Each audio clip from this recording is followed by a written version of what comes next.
We're almost full, yeah. We've got over 500 plus exhibitors in the hall, all confirmed and booked.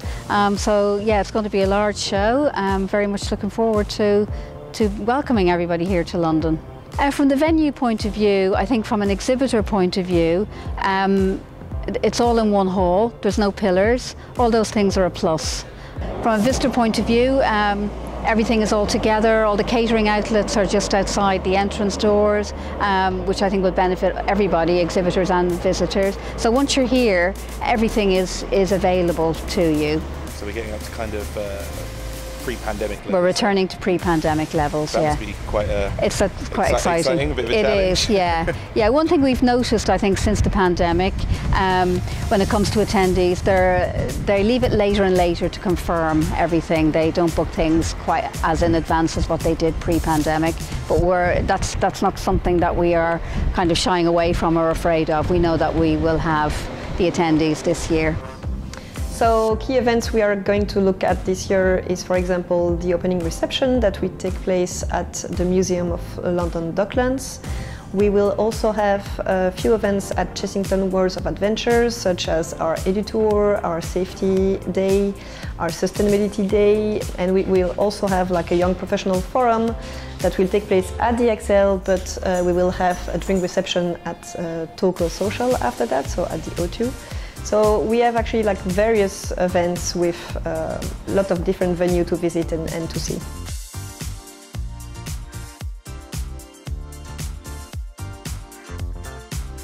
Yeah, we consider that building a long-term relationship is fundamental for our job and our exhibitors, because basically they count on us from the moment we assign or we help them having a booth assigned until the moment they exhibit with us.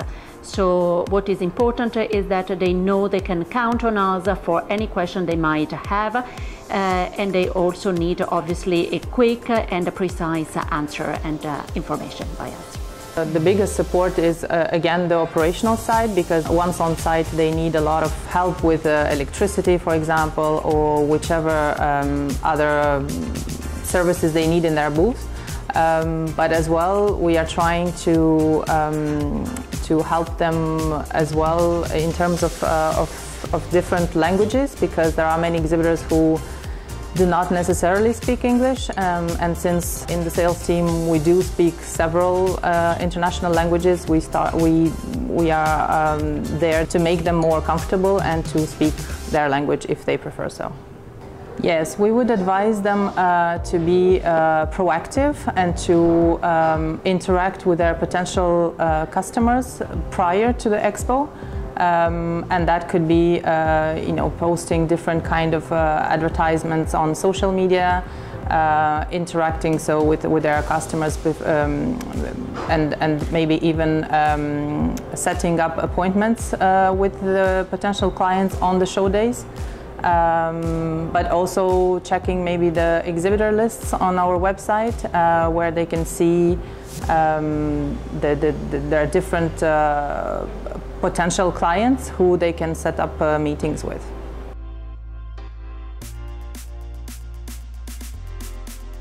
It's well, it's forming up great. We have great speakers. There is a lot of eagerness for speakers getting out, and they want to all be added to our lineup. And what I find special this year is actually that we have, of course, the majority of speakers coming from outside of the industry, but we're also looking a bit further. We're also looking at, hey, what are nearby industries doing in hospitality, service, food and beverage, and we're hoping to invite some of those speakers with the specific knowledge to make it all a bit a broader story.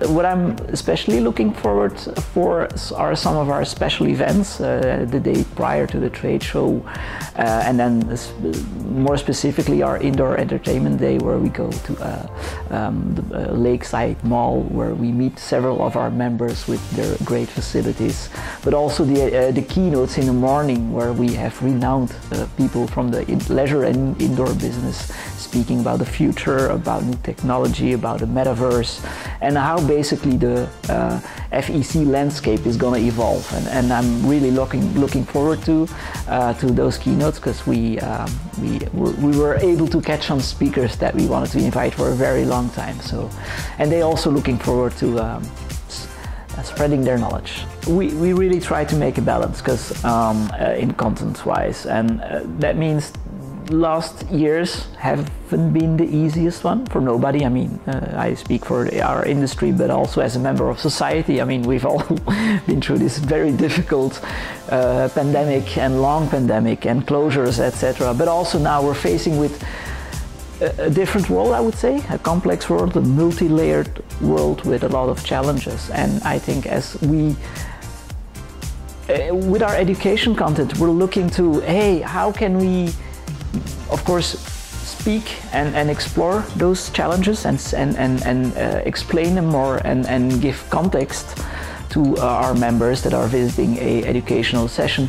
But on the other side, we also are looking for a balance to show the potential in it, the opportunities and the agility and how it has changed the business and how things will keep changing. And so we don't want to bring a negative message. The thing is, we're dealing with uncertainty in this world, and uncertainty plays a major role as a team in our education aspect, but we're looking at it from the bright side, which is the opportunity and the potential out there. Well, I consider it an honor that the broader theme park community, I would say, and people that influence our industry and have a voice in this industry are willing to work with us, with IAAPA and Planet Attractions on showcasing their story during a session, because we invite, of course, influencers and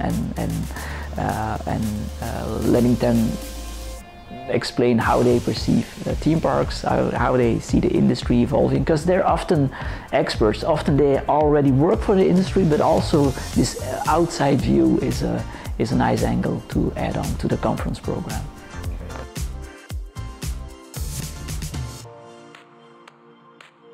So, IAAPA, we are very fortunate to be have special relationships with media partners like Planet Attractions that help us raise awareness about the show and also help us extend our reach.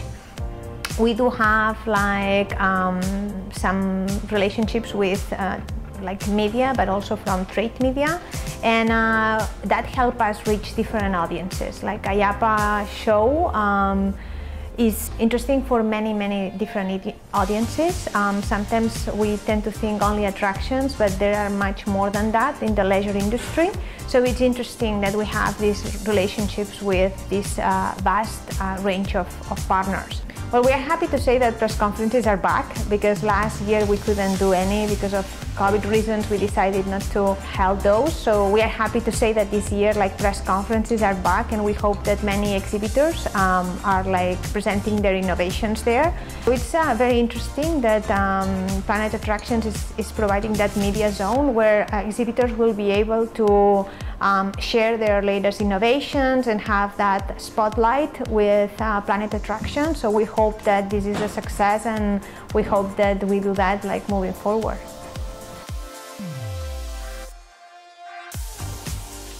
The thing I'm most looking into is actually to see our members and So this is our Chief Happiness Officer, Sherlock, and he's also working in supporting all the IAAPA EMEA team in order to get this trade show a success, to make a successful trade show. So what I'm the most looking forward to is actually to see our members again, because we only are here to serve our members, and every year it's a great excitement to actually see beautiful faces and happy people. So this is actually what I'm looking forward to. Well, if you're not here, just think of everything that you're going to miss in terms of all the networking opportunities. It's not just a trade show, and we've got plenty of networking opportunities from our keynote speech, from our opening reception, from our leadership breakfast. So it's not just networking on the show floor, it's also being able to attend all the other events as well. For marketing, we are like working towards two goals. One is bringing people to the show, but also engagement. So this year I'm working on a new project. It's a little project that we hope that people like enjoy, and it's like an engagement opportunity during the show. I cannot tell much more because it's a surprise, but I'm really looking forward for that one, and I hope that people enjoy it.